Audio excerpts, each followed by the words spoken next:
Thanks for joining me today. My name is Chuck Tuck, and I am the host of Behind the Story with Chuck Tuck.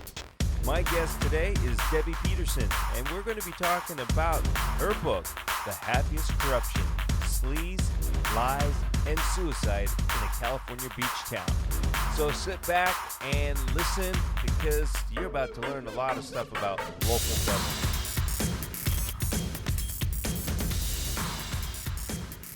Debbie, once again, thanks for joining me today. I'm delighted to be And here. yeah, I'm really delighted to have you because we're going to be talking about local government, hmm local policies, maybe, but certain things. And you've got a book out right now called the Happiest Corruption: Sleaze, Lies, and Suicide in a California Beach Town. But you also have several other books that you have published as well. Yeah, So I do. It's a series, actually. oh, okay.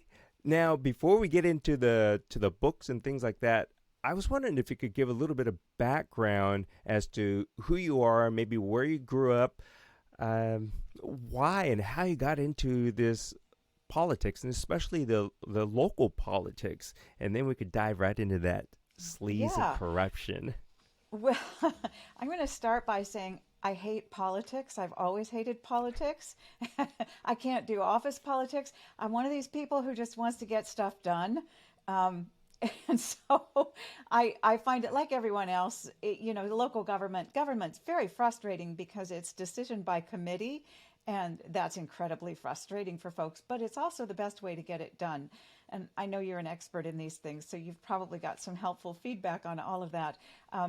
I started with a degree in communication, and that came from I was a year at Fresno State University and then went up to the University of Idaho in Moscow, Idaho. And after that, I helped my mother launch a small business in Fresno. It was called the Brownie Baker, and we made my grandmother's recipes for cakes and cookies, like everybody and their mother was doing back in the 70s. Otis Spunkmeyer and Debbie Fields, and after that, I wanted to work abroad for a little while, and I'd been doing exchanges with kids in Scotland. I was a member of a Presbyterian church, and the Church of Scotland is basically they're the same church. And so I had a lot of friends in Scotland. And so I decided to go over there and work for a couple of years. I worked in advertising agencies and helped launch food products and did market research and realized that my mother's products would sell really well in Great Britain. And they did. They took off. They did fabulously. I launched a company there, copied my mother's business. She came over and was a director of my business and had an absolutely fabulous time. I was too young to know I couldn't do it. And so I ended up being the young business person of Scotland and a young Scottish, or the honorary Scottish master baker. And I got an award from Maggie Thatcher and judged Wow. competitions with Richard Branson. And it was a blast. And then at the age of 40, I had my son, and his dad and I decided we would rather raise him in the school system in the United States. And we had family here, and we knew he'd be an only child. So we came back here. And in the meantime, in Britain, I'd been doing a lot of work with redevelopment agencies for small businesses, helping them get started.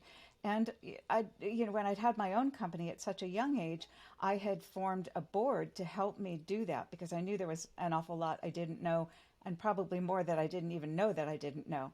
So I had a lot of experience of helping small companies and learning how to read balance sheets and the kinds of things that in a small government agency or in a small town would be really helpful. And that's really what got me involved in local government in my own small town. Mm.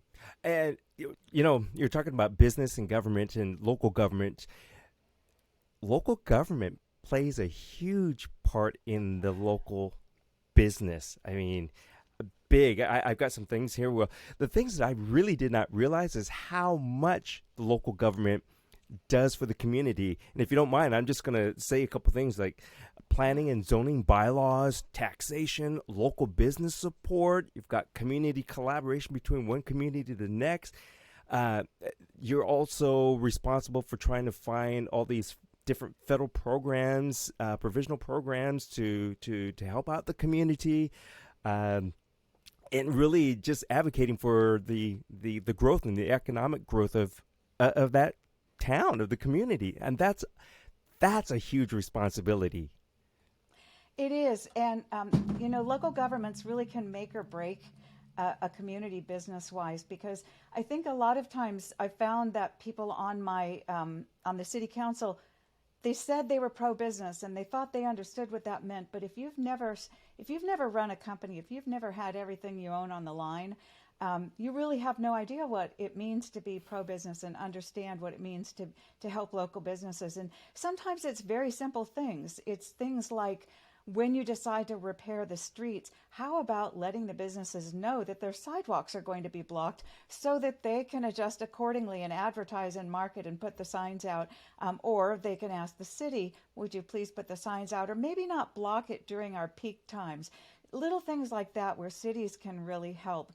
And I think I always turned it on its head from what you're saying, and I can come back to what local governments do. But, businesses are the lifeblood of a city. And I think a lot of times we in the community, just the average person and the local government has no clue about that. But if you think about it, it's the businesses that are paying the highest property taxes because the commercial units are the most expensive. And so when they sell, the property taxes are the highest. They're paying more in property taxes than anybody in their homes are paying. And they're the ones that are collecting the sales tax, which not in every state I know, but in many states is the highest, is a really good chunk of money that comes in and helps the community. And I don't think people realize just how much the businesses, plus they provide the jobs. Um, Right.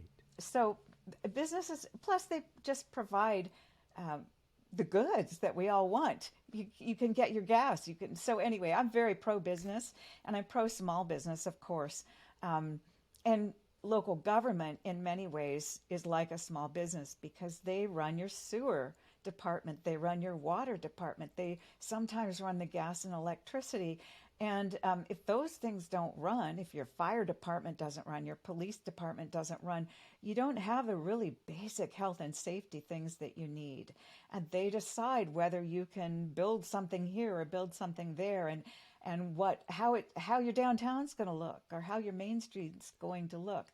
So yes, they are really important, and it's best if they can work hand in hand, but not, and I know the schools as well, but it's not just hand in hand with the businesses, but with everybody in the community. And we don't realize how important our role is as community members in determining the direction that our local government will take. Wow. I know I'm going to be jumping around a little bit here because Oh, yeah. a lot of things that you're saying. Well, I should say the first thing that pops up into my head is what are the credentials of somebody that wants to play a role in this? How do they go about? Um, well, like you were a city council member, you were also a mayor, you were also in planning, part of the planning committee and things like that. But is there a stepping stone, or is there education that you have to do or have? Thank you for asking that. And it's a really good question. I'm going to cheat a little bit. I'm going to say this is the book that will tell you that. And the reason I'm cheating, this is the proof copy. I actually loaded it to Amazon today, but it's the City Council 101. It's the Insider's Guide to for new council members. But the reason that I'm cheating and throwing it up on the screen here is because um, nobody tells you that. There's nothing anywhere that gives you a playbook that says, here's your job description, here's how you do it. And it's generally pretty much the same across the board. There's nothing in the Constitution about local government in our national constitution. It's all left to the states, and the state constitutions determine how cities, how they're done, how they're run, how Mm. they're put together. Um, there are some cities, the very old cities, will have their own charter, which is like bylaws or their own city constitution. And cities are really cool because they're counties. I know I'm getting kind of detailed here, but counties are a subdivision of the state. They're not independent, but cities are a separate unit of people who've decided to govern themselves, and they are a corporation. They're incorporated as a group of people who've decided to govern themselves. So they're special. And that's why everybody kind of likes mayors. Mayors kind of special. Hmm. And so they're unique. And so to answer your question, there are this is why I gave you the book, showed you the book. There are no qualifications. Okay. Almost none. So there are about three. One is you have to live in the community where you're running for office. So if you live in the unincorporated area of a county, you can't run for a city council. But if you live in the city itself, you can. So you have to live in the city. Usually you have to be over 18 because you have to usually be a registered voter. Um, Usually you have to be a citizen. I think there's some. Washington State's got some really interesting, they've got some, I think, really good, challenging ways of doing things that are different, that are better than some of the old ways we've been doing it. So hats off to Seattle in particular. Um, but and so you usually have to be a U.S. citizen, and you have to live in the community. Usually have to be over 18. You have to be voting age. 17 if you register to vote before an election, and you're going to be 18 in the election. So if you're 17, just go register to vote. And that's about it. Wow. So some of Yeah. the things are really similar to being on the HOA, being a Yes, or member. the school board. Yeah. Mm-hmm. And that's a good point too, because HOAs are quasi-governmental organizations, and they actually are pretty heavily regulated by the states as well, and should be. But yeah, they're run along the same lines. Yes, and I can't imagine being on the city council or anything because I know what it's like to be on an HOA board and be a member. It's worse Oh, to be on. It's. I think it's worse to be on the HOA board because I'm on one of those too. So, I think it's worse, and the reason it's worse, I think, is although I'm saying there's no playbook to be on city council, there's less of a playbook to be on an HOA board. People have even less of a rule book. What happens? What happens anywhere you go is people like to. They think people tend to kind of think, well, forgive me, it sounds really awful to say this, but it seems to be the case a lot of times. It's kind of like they've got a treehouse club, and they think they can just make up their own rules, no boys allowed, no girls allowed, whatever. And it's not like your treehouse when you were 12 years old. There really are rules, and you need to read them and know them and understand them for both HOAs and local government. And they're pretty much the same. The principles are the same. I'm smiling because I know exactly what you're meaning. Yeah. And you don't get to do that. It's not legal. No. And you can go to jail and pay big fines. And when you do, it's all your neighbors and friends who pay, Yep. unfortunately. I before we lose sight, I want to make sure that people know where to go as far as your website, and it's just debbiepeterson.com, correct? Right. And Uh-huh. And so it's if folks can see my name on the screen, that's the spelling, and it's really easy to get to. And everything that you want to know about local government, the books I've written, and even I have a great podcast called Corruption Chronicles. All of that stuff you can get to from the website. That's the easiest way to do it. yeah, and the website I'll say it's really well put together, and like I said, there's a fair amount of information there. So definitely, I encourage people to go there because again, once again, you're living in that city, you're living in that community. So whether you, I don't know, take responsibility, be responsible. Uh, your city council meetings are open to the public, so I would say I would encourage for people to go, and I'm sure Debbie, you would probably be saying that more than me. Say go. Um, Yeah, it sounds really, really boring. And I will tell you, it is almost, no, I'm going to say it is addictive because you get to know what's really going on in your community, and you get to participate in it. You get to voice, which is how it's supposed to be. That's what democracy is about. You get to say your piece. And, and then sometimes you'll bring other people along with you, and they'll agree with you, and you can make a change. And it's easy to make change in your local community. Um, well, sometimes it is. Yeah. let's say it's let's say it's easier to make change in your local community, and but you'll meet people. You'll meet. It's wonderful. It's a great thing. And one of the things that an older, more experienced mayor said to me when I first got started was, Debbie, you're gonna make friends with people you never thought you'd make friends with, and you're gonna lose friends that you never thought you'd lose. But and that's okay. But the ones that you meet that you never thought you'd know, or even have anything to do with, those are the ones that really change you in a good way. And Yeah. it's definitely worth doing. It's a lot of fun. It's very Well, interesting. I'm glad that you said that citizens can make a change, because I was wondering if citizens can really make a change in the governance by attending these things and learning what is happening in their community. And so you're saying yes, go. You can voice your opinions, your thoughts, Mhm. but it's not this free for all where you just shout it out. But you can make a change, right? Absolutely. That the next book that's going to probably come out in March, and it's the third in the Integrity 101 series, is We the People 101, and it's called How to Beat City Hall is the subtitle.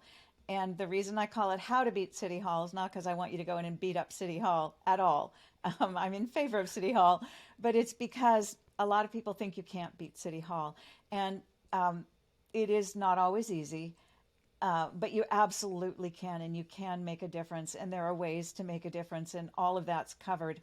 And it's pretty simple and straightforward. And so you can connect on my website. I do have a course called Double Dais Adventures in Local Government, and it covers both for new council members and for members of the public who want to know how to streamline and fast track getting involved in making a difference.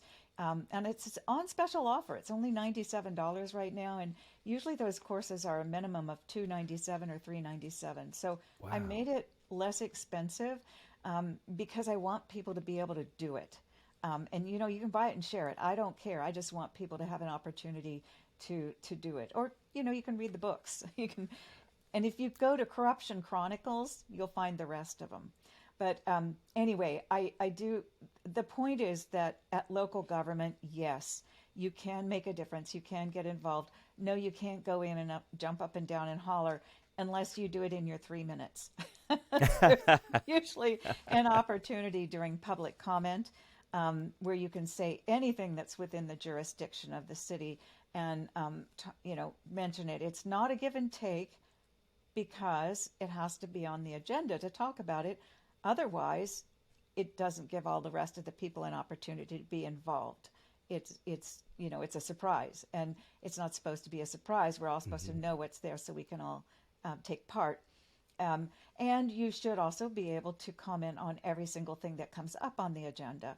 And They're usually posted in public places, like at the library or at City Hall, and they're also posted online. And most cities now have a lot of really good stuff online. You just put your city name in, Google your city name, and it'll come up often the first thing you see Okay. online. Now, as far as like the agenda goes, uh, how how does the local government put together the agenda? Is it something where I am the citizen, and prior to the next city council meeting, I could send an email or something saying, I have this concern about uh, crosswalks or not enough crosswalks. Can we talk about that? Do they go about taking suggestions for agendas? No, Okay. no, it's not as simple as that. And the reason is because um, if you think, even in my little town, there are 13,000 people, and if 13,000 people, and we're not going to, but have an idea of what they want to talk about, we really will never get anything done in government. Um, but if there's a crosswalk where people have been hit by cars, or it's dangerous for children, or something like that, you absolutely should go to a city council meeting. They're usually recorded now, so you're going to be on record, um, and and and you should say so. I'm concerned about this because, and get some people to come with you and say so, because the more people who are concerned, because the more likely it is to get agendized. And if it's an issue that's important, often the city council will ask the mayor or the city manager to put it on the agenda. Um, and if they do, they're going to want to do some research on it. So it's not something that's going to come on necessarily at the next meeting. Mm-hmm. They'll probably want to talk, if say it's a crosswalk, they'll want to talk to the transportation department, get facts and figures, and get some quotes for suggestions for costs to make the change, and poll people. And so they've got, there's a lot of work involved. And it's important work because it's the whole community that they want to pull in on it. That's good to know. That's really good to know. So corruption. Is there really corruption in these small local governments? And Not how do we know always. it's how do we know it's corruption? Is it a gut feeling, or is it you're saying, hey, they're playing favors to that business over there and not mine? How do we know, and how do we tell? What are the signs of Well, I think, it's interesting. There are two things that I see happening. A lot of times when people don't understand the process, they assume corruption. And many times it's not. It's simply that they don't understand. And so you think it must be something's rotten. And so what I always say to people is don't make any assumptions about anything. Go and do your homework. And it's the same with a crosswalk.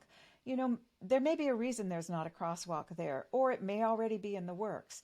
And so before you before you do anything on anything in City Hall, do your research. Google it online, Google it on the city website, and check out what's the situation with it. Talk to your city council member, talk to the city manager, and they'll explain to you what's going on, and then you can go from there. As far as corruption, there are a lot of ways to know. First of all, there's just the plain old smell test, as you said. If things don't look right, well, trust your gut. Then go look and see if there's any other indication. Do other people have that same feeling about it? Go look at budgets, look at accounts, look at, are there whistleblowers? If you've got whistleblowers, usually it's worth listening to them. If you've got three of them, it's more worth listening to them. I have a rule of threes. When I would get three people independently coming to me about something, I could be pretty sure that that was something I'd better pay some attention to.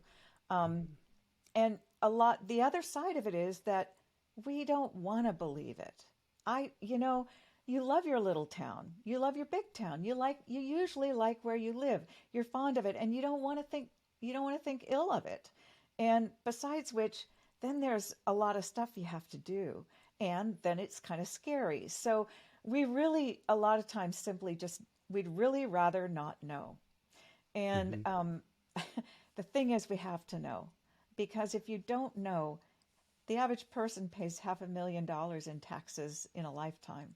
So that's you. But then you've got your wife, and then you've got your kids, and then you've got your parents, and you think, you've got two kids and two parents and a wife. You're talking about $3 million from your family, a small family, that's just gone to the government, that's responsible for taking that money and keeping you safe and actually keeping you happy, believe it or not.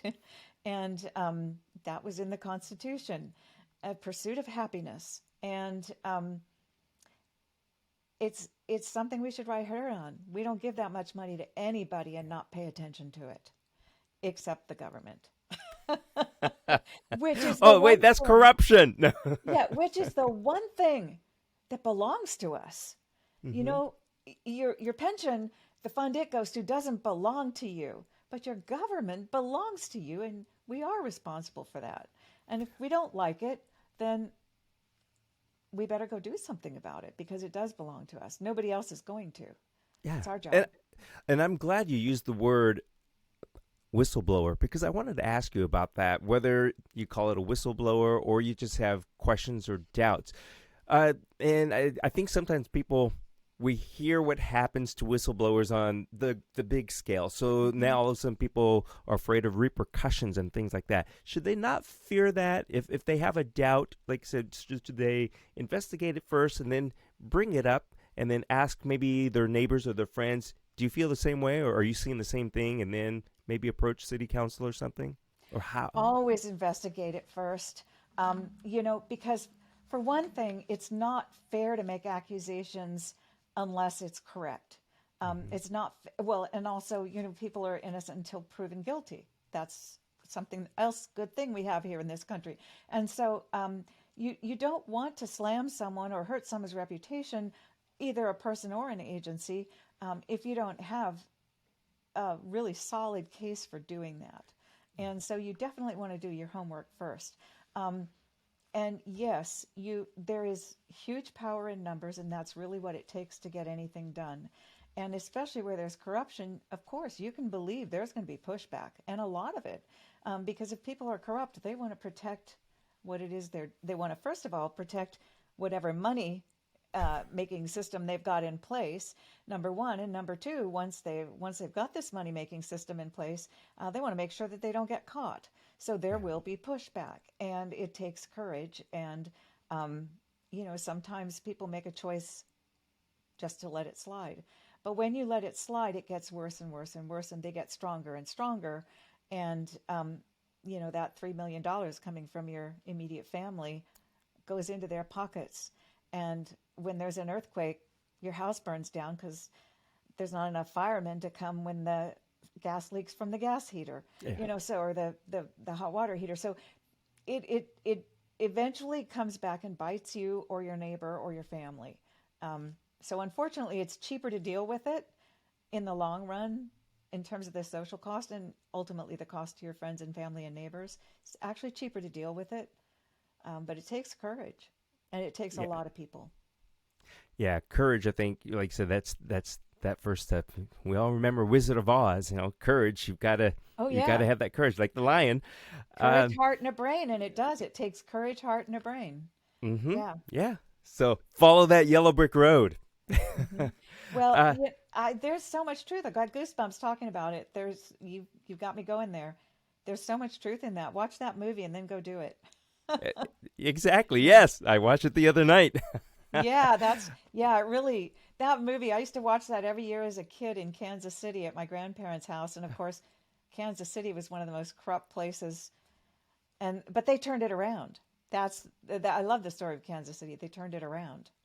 I'm Um, gonna have so you can. to Google that. Uh, going on this corruption stuff and everything, I'm just wondering: is there one area that's more susceptible to corruption in the local government, say whether it be taxation or whether it be oh, I, taxation is the only thing I could think of off the top of my head. But is there a more susceptible, an area that's more susceptible to corruption? I had never thought of it that way, but probably yes. Probably the whole planning and permitting is Mm. susceptible because you've got developers who are investing huge amounts of money who might actually see it as part of their advertising budget just to throw a little money towards someone's campaign or throw a little money under the table to someone to make sure that something gets permitted. We had that situation when we started permitting cannabis dispensaries. There was a lot of money floating around and it was all cash. And you had to pay $100,000 to get a dispensary in my town below the table. And anyway, that's the Sleaze, Lies, and Suicide. So read the book, you'll find out. But um, I think probably planning, the planning departments, the Mm. permissions are the biggest. That's really where the rackets can occur. But it can occur anyway, and it occurs a lot of different ways. The one thing is you start to see patterns when you start to look at it all around the world. I was talking to a gentleman from New Zealand yesterday or the day before, and he was telling me how it was happening down there. And it's the same. It's the same gig all the way around the world. And so there are patterns that work.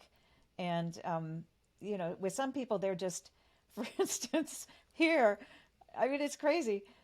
There was almost a whole organization. They all got a couple of them I can tell you about here. One locally and one not too far away in California. They got new kitchens. They all got new kitchens on the agency credit card. Oh my gosh. I know. So the trash department in one case and the water department in another, they all got lovely new kitchens. And that's your dollars paying. Yeah, that would have hired a fireman. And then when grandma fell down the stairs, maybe she wouldn't have died. Maybe the fire department would have gotten to her fast enough. And Mm-hmm. so that's why it makes me so angry. That's what upsets me because it actually it's really about it's about human suffering. It's about the suffering that happens because of somebody else's greed and because we didn't pay attention and stop it. And that's why it upsets me. It Well, hurts people. yeah, and there you go again. It's more of a reason for each one of us as a citizen to go to your council meetings, to sit there, listen to what's going on. If you don't have any concerns, all right, maybe you don't even want to go. But if you do, if you have any questions about certain things, the city planning, whatever it might be, definitely go to these meetings and listen. And then if you want to investigate on your own and be a sleuth, investigate. Like I said, don't come out and point fingers without having anything to back up what you're saying. But and it almost sounds like kind of like what you're saying in the very beginning. It is interesting to go to, Hmm. regardless of if you have an interest in your city government. It's just interesting altogether. Well, So. and the other thing is, have a list of about four things that I say to people, and the first one is show up. Just being there. If you're not a person who can speak in a meeting, that's okay. Maybe you're a person who can send an email or write a letter, or maybe you're not even good at that. That's okay because there are other things you're good at that you can be involved with. But what you can do is go sit in a meeting because if you're a city council member and you see a lot of members of the public out there, and you're kind of thinking you might be doing involved in something corrupt, you're less likely to if you know they're all watching. Mm-hmm. So just show up. That's the first Yeah. step in making sure there isn't corruption. Well, so we've been talking about the citizens and a little bit about corruption, but let's turn it over. And do you have any suggestions for folks who are on, whether it be an HOA or they are on city council, they're a member? What can they do to help their community? What is I? It's probably a wide breadth of things that they can do, but is there a clue that you could give them? Hey, take a look at this, and maybe it's going to be planning. Maybe it's going to be about local business. Is there something that is there someplace they could start that you would say? I'm going to say the very first thing they should do, because every community is unique, just listen. Just listen. Ask them questions. So when they come to a meeting and they start maybe going off on something, well, you know what? If a bunch of people are going off on something, it's because it's really important to them. And it's so important to them that they're willing to go to a meeting after work and talk in public, which is probably not their gig, and say something about it. So if people in your community are willing to actually talk to you about something, listen. And if there are enough of them saying something, or even just a few of them coming to you with a concern, after about three, you might want to just see if you should be taking some action. And it sounds so simple, but what happens often is when you get on a city council, all of a sudden and very quickly, you know more than everybody else. And you do. You know more than everybody else.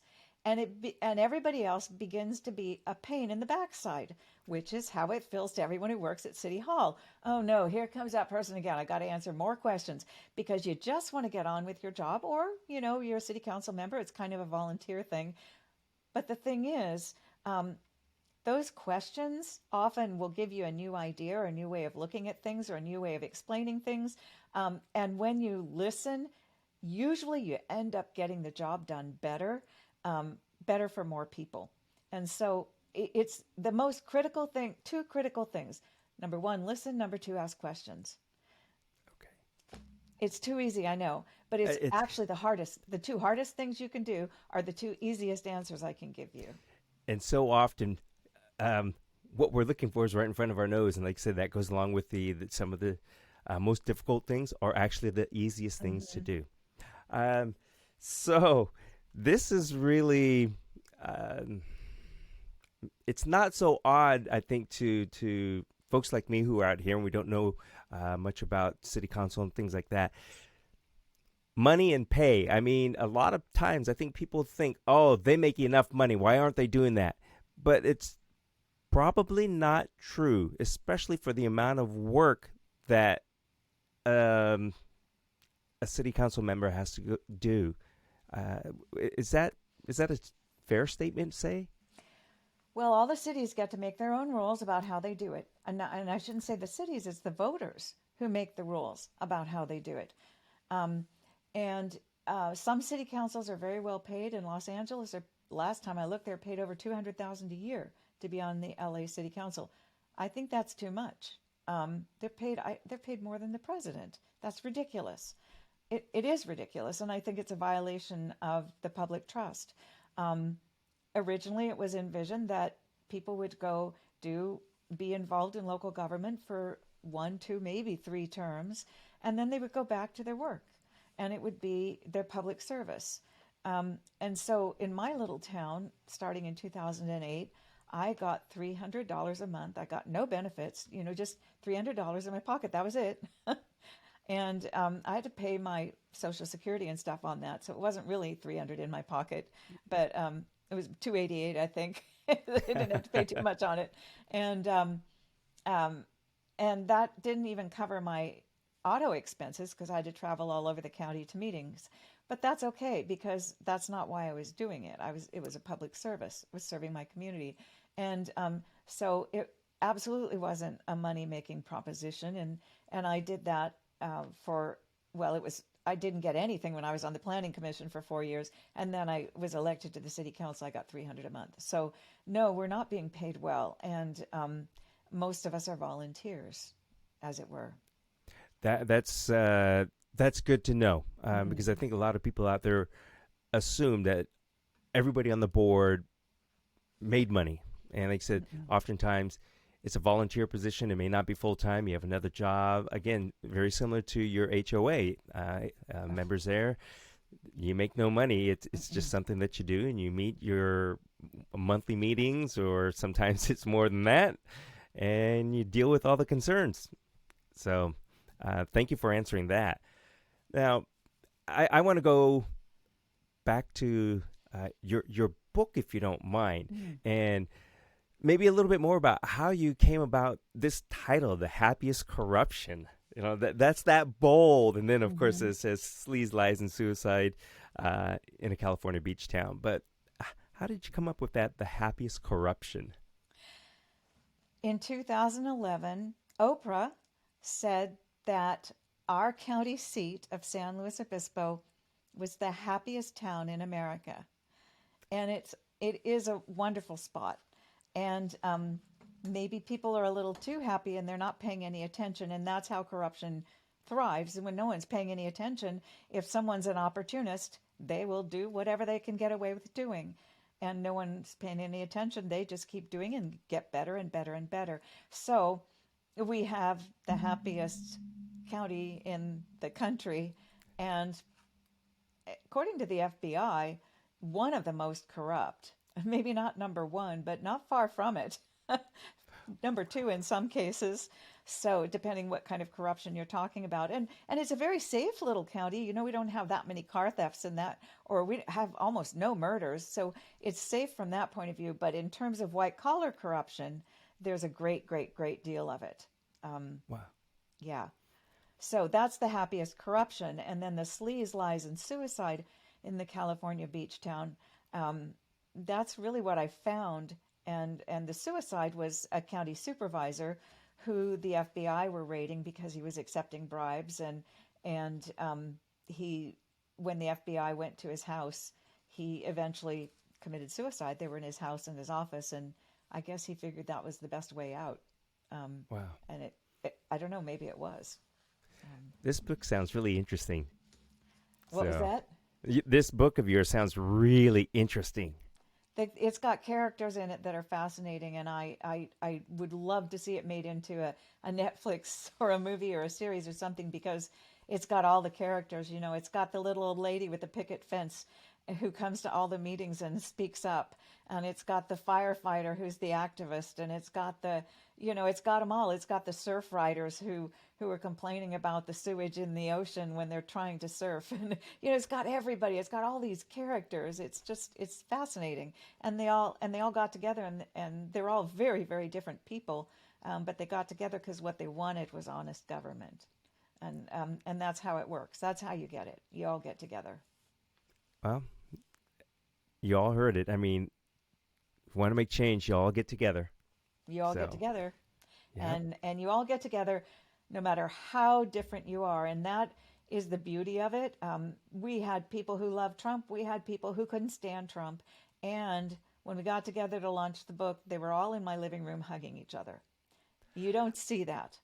But they loved each other, and they loved each other because there was something that was bigger than all of them, that was more important, and they were able to hang out with people they would have never spoken to.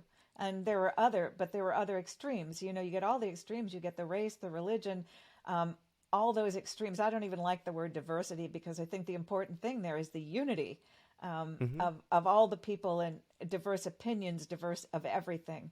Um, but they are actually unified, and that's it's only that unity that keeps the corruption out. I'm glad you said that too, because when you're living in most any community, you are going to have you're going to have a. I'm trying not to use that word diverse I know. diversity. You're going to have a lot of different backgrounds Hmm. of people, That's a good. economic Hmm. backgrounds, social backgrounds, things like that. Yes. But you all live in that one place. It is Hmm. your or our communities. So you should all come together as one and help each other make that change if there's change needed. So Yeah. uh, I'm sitting here thinking, what kind of change? What do I need out here? There are a few things that I would like to see change. So, and I've been guilty of not going to any of the city council meetings or anything like that. And I do know for a fact too, a lot of them now. Uh, well, the minutes are available online. You could read those. Some have the streaming, so you can watch that live while it's happening. So there's almost no reason for any one of us not to attend or to know about your community. And you know, I concentrated on the corruption because that's what I had to deal with before I could get to a good thing. Um, but you don't have to go because you're worried about corruption. You can go because you want to do a good thing. So Mm-hmm. you may have a community that's doing great things that's not corrupt, but you could do greater things. You could do more. You could bring wonderful things to your community, and so you can go because you want to contribute. And it may be, and in that same way you'll contribute. The more you can come together with people who are different from you, then the more you'll be able to contribute. The principle is the same, and it doesn't have to be about protecting yourselves from the negative. It can be moving forward with the positive, which is how I had expected to be working in my community. It just didn't work that way, that for me. And you're right. Don't it's this is not about all the negativity. You go for change, and change could be just making a shift. It could already be positive or whatever it might be. It doesn't have to be negative. You don't have to seek out anything negative. So yeah, I like that. You could just go. Maybe there's a good thing you can do and address and take care of. So you can go do the good thing. Yeah. This has been fantastic.